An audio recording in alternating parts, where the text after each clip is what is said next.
بہت ہی غور سے سماعت کیجیے گا۔ اس وقت جو ہمارا سوشل میڈیا پہ جو ہوا زہر آلود ہوا جو چل رہی ہے، اس میں اس کا بھی جواب آئے گا، ضرور سنیے۔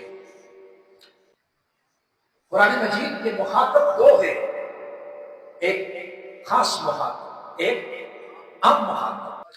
کہ یہ جو یا ایھا الذین آمنوا ہے، میں، آپ اور آپ جو قیامت تک ہے، یہ دو بات ہے۔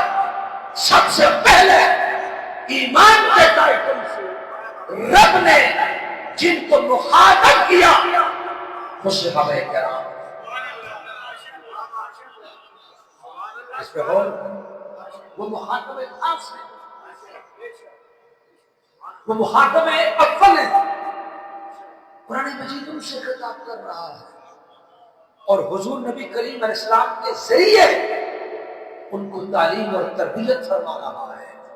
جو بندہ آج 4 لفظ پڑھ کر ان ہستیوں پر زبان تام دراز کرتا ہے، ان میں عیب ڈھونڈتا ہے، ان کی تحقیق اور تخریج اور ان کی جرح کرتا ہے، آپ کتنے بار ہو، کتنے واسطوں سے ہو، اور یہ وہ ہیں جو عام مخاطب نہیں ہے، یہ خاص مخاطب ہے۔ قرآن کا مخاطب اول حضور کے ذریعے سے صحابہ ہیں، اور پھر صحابہ کے ذریعے سے ہم اور تمام امت ہیں۔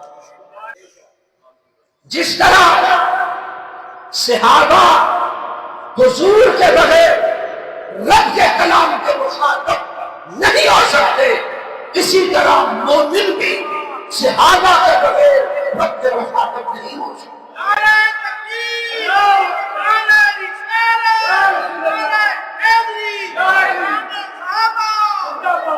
یہ بات پوری ہو گئی، اب اگلی بات آ رہی ہے، لیکن یہاں ایک ضمن چھوٹی بات کہہ رہا ہوں، وہ یہ ہے، اب جب ہم نے صحابہ کرام کی بات کی اور یہ نعرے لگے اور ساری باتیں ہوئی تو ذہن اتنے مسموم ہو گئے، مسموم کہتے ہیں زہر آلود،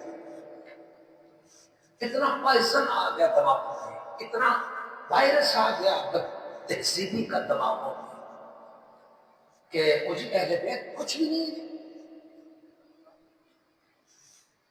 نہیں، یہ تو ہم نے تو نہیں کہا۔ آپ اہل بیت کس کو کہتے ہیں؟ اگر صدیق اکبر، فاروق اعظم، حضرت عثمان، حضرت علی صحابہ کرام صحابہ ہیں تو حضرت علی صحابی بھی ہے، اہل بیت ہے۔ امام حسن صحابی بھی ہیں، اہل بیت بھی ہیں۔ امام حسین صحابی بھی ہیں، اہل بیت بھی ہیں۔ حضرت سیدہ طیبہ طاہرہ عابدہ عالمہ زاہدہ صحابیہ بھی ہیں، اہل بیت بھی ہیں۔ صحابی کا شرف ایک نسبت ہے کہ وہ مصطفیٰ کا غلام ہے، اور اہل بیت کا شرف 2 نسبت ہے کہ وہ غلام بھی ہے اور اس کے جسم میں مصطفیٰ کا خون بھی قیدا کر رہا ہے۔ یہ بات ذہن نشین کرنی چاہیے میرے نوجوانوں، میرے بھائیوں، میرے بیٹوں، میرے بزرگوں، کہ میں دکھی دل سے آپ کو سادہ سے لفظوں میں بات کہہ رہا ہوں کہ ایمان کو بچانا ہے تو ادب کرنا سیکھو، ورنہ جس ہوا اور فضا میں ہم ہیں، یہ حاجی غلام مصطفیٰ صاحب بیٹھے ہوئے غالباً 2012 میں جب دبئی میں اس یونیورسٹی میں ماشاءاللہ انہوں نے بہت بڑا کام وہاں کیا اور کرتے ہیں، خطبات کیے، مجھے کہنے لگے، ان کو بھی یاد ہوگا، مجھے کہنے لگے کہ حضور آج جہاں آپ خطاب کریں گے وہ پڑھے لکھے لوگ ہیں۔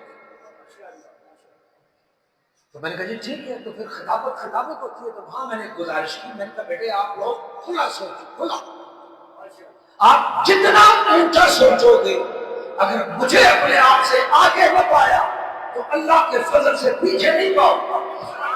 کئی دفعہ وہاں یہ رب نے سعادت بھی عطا کی کہ ادھر خطاب ختم ہوا، ادھر بندہ آیا اور اس نے مصطفیٰ کا کلمہ کر کر اسلام کو قبول کر لیا۔ وہاں برطانیہ میں بھی مجھے شرف حاصل ہے، 2 افراد کو کلمہ پڑھانے تھا۔ تو ایمان میں کلمے میں لوگوں کو داخل کرو، یہ نہیں کہ لوگوں کو لٹ لے کر خارج کرو۔ اگر داخل کر رہے ہو تو تم مصطفیٰ کی ڈیوٹی کر رہے ہو، اور اگر خارج کر رہے ہو تو تم کس کا ایجنڈا پورا کر رہے ہو؟ خلاصہ دے دو بات کا، خاص مخاطب قرآن کے صحابہ ہیں علیہم الرضوان، اور عام مخاطب قرآن کے قیامت تک مومن ہیں حضور کے خدا۔